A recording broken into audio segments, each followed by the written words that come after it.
welcome to the fourth day of 15 days in Crypt.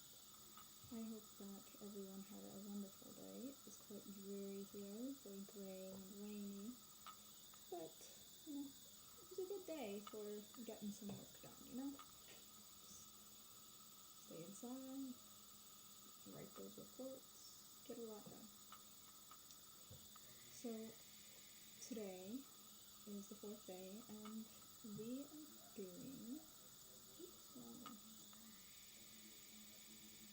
Memento Mori, Victorian England.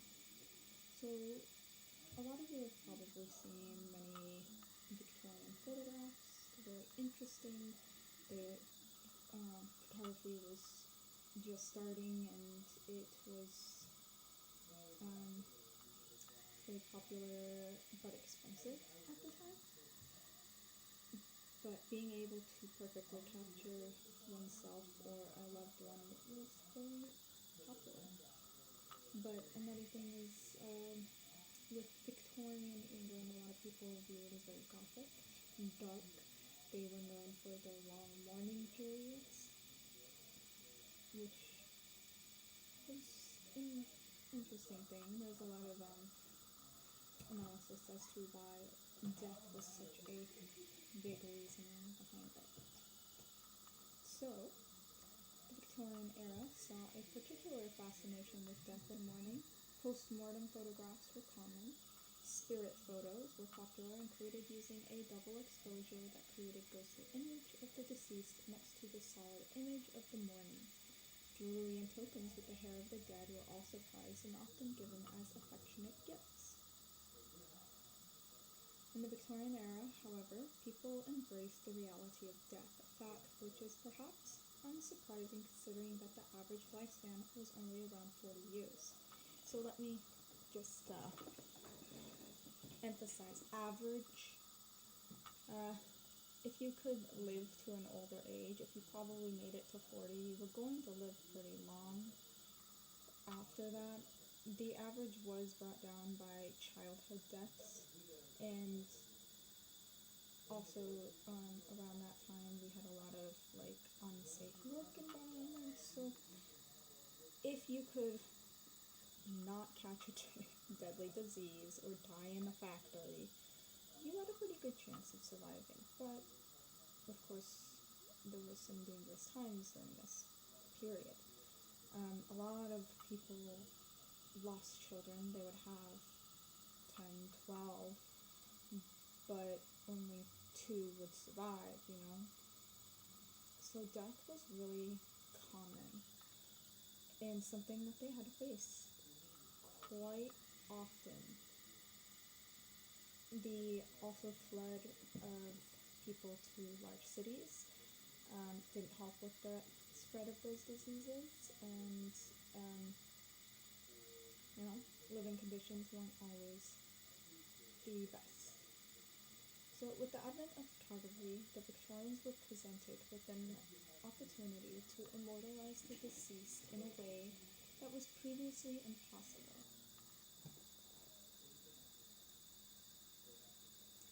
Because of the incredibly high cost of photography at the time, post-mortem photographs were, in many cases, the only photograph a family retained of the deceased. In the earliest forms of post-mortem photography, the dead would meticulously posed and made to look as if they were still alive. So, we have a picture here, and they're not made to look like they're still alive, because they're in coffins, but they took photos of probably a set of twins that did pass away, didn't live through infancy, sadly. And then this one, another one where she didn't quite make it through childhood. You can tell from the sunken eyes, and she's a little less blurry than the mother here, so she had to sit there and hold her daughter through this. And the last one, this is a really famous one, where their daughter passed away from something, and they took the photograph. They had to sit still, and pretty sad. very odd. We'd probably consider it extremely morbid today, but they went through embalming, they would pose, have a photograph of them. That was all you could do because it was too expensive, but it makes sense. Adding even more to the eeriness was the iconic fact that in the early years of photography, cameras processed pictures slowly. So the living subjects in these photographs often appear slightly blurred, while the dead subjects, who were motionless, appear with crystal clarity. And this photograph actually shows it perfectly, whereas the parents are a little blurry. You can still make them out and everything, but she's very clear.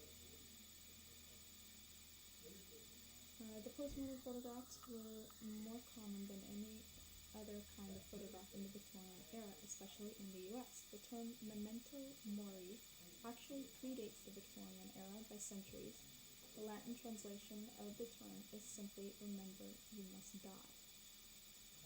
So memento mori is a common engraving on Victorian headstones and mausoleums, but yeah, it just links into the fact that death was very common and dealt with on quite a regular basis in Victorian times. Fortunately, today we don't really deal with it as much as they would have. Our infant mortality rate is substantially better. Our work environments are much safer. And today, at least in the US, Canada, probably a bit in England. I didn't really get to talk about such things when I was studying there, but death isn't really something that's in our day-to-day lives. We don't talk about it a lot, and a lot of times you kind of brush over it. You have a coworker say your mother died, and you always offer your condolences, but you always are uncomfortable and not really sure how to handle it or to support them or not to support them through it. So it's kind of a bit of a, I don't want to say taboo, but it's something we keep on the hush hush, you know? Pretty interesting how it did sudden flip from being so common to a little too low. My volume is too low. Let's see. Oh, jeez. Is that better?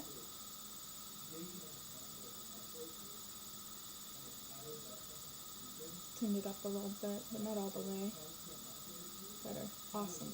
Awesome. That's what we want. So, where was I? Showing pictures. So I found this, where did it go? I have too many things open.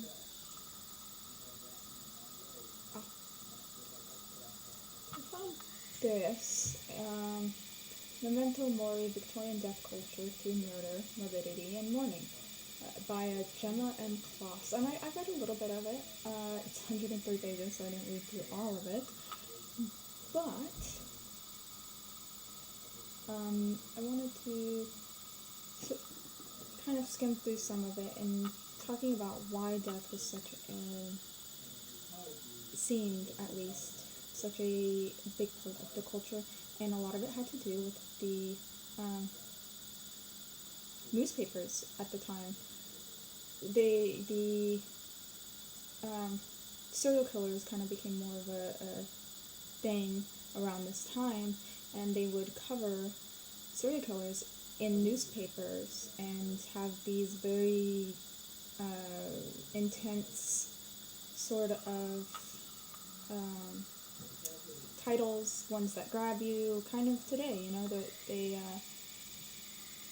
wanted you to grab the attention of the reader. It's muffly?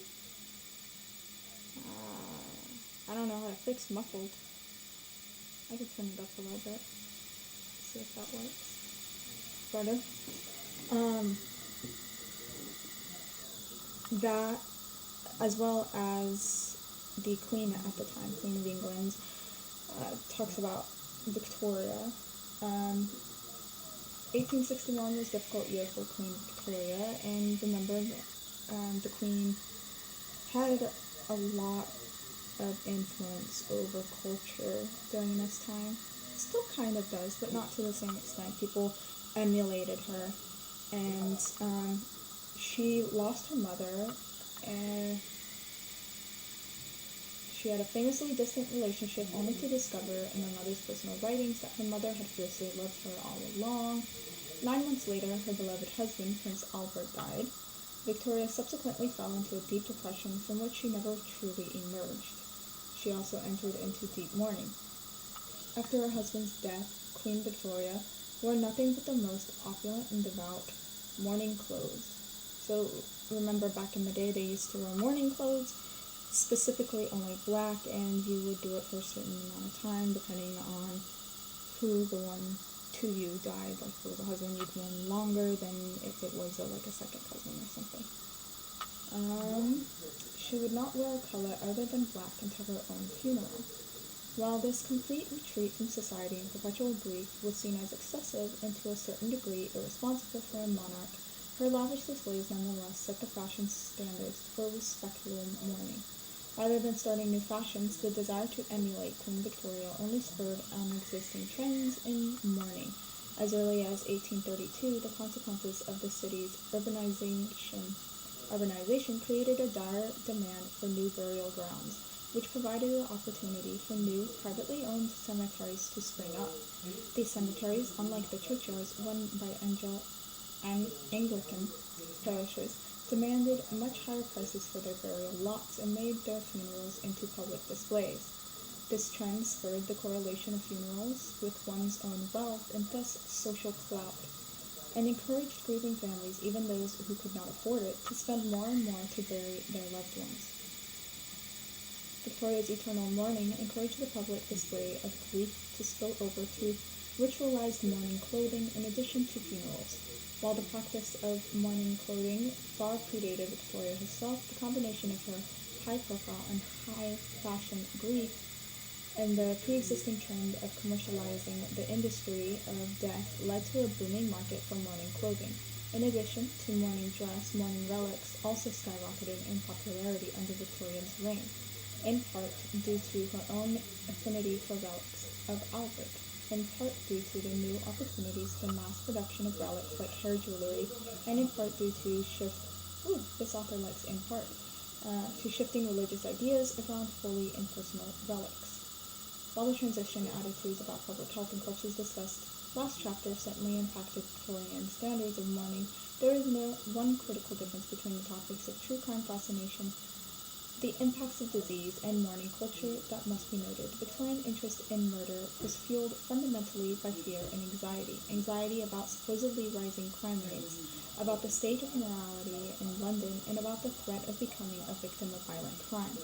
Similarly, changing attitudes towards the public health of London and towards corpses themselves stemmed from fear of deadly diseases. So, like I said, people moving to the city, there was a huge cholera outbreak during this time, and it made people afraid. Probably sounds a little familiar.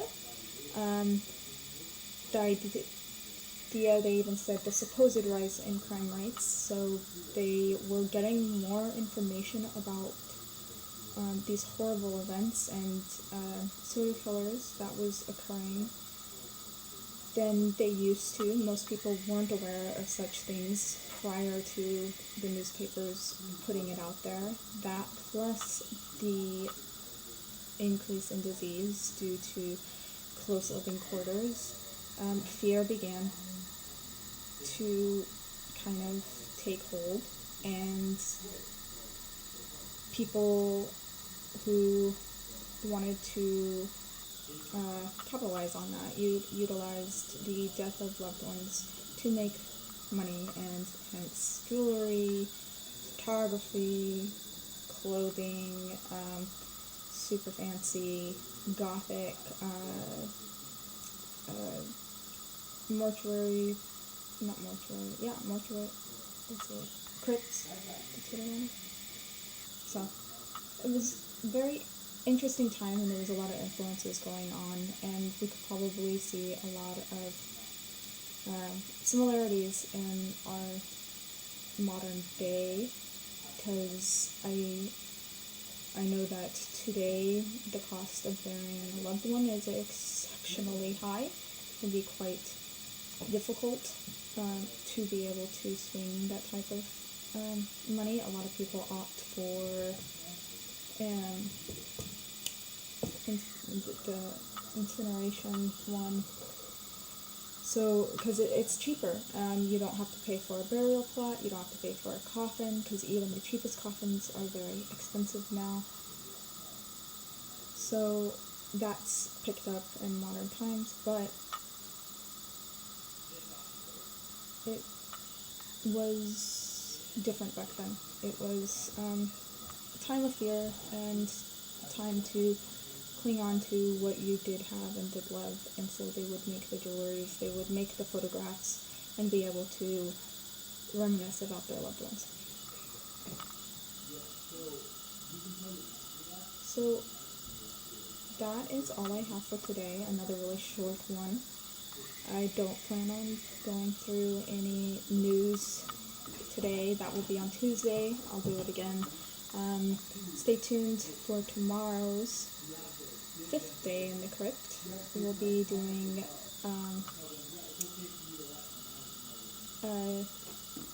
burial practices in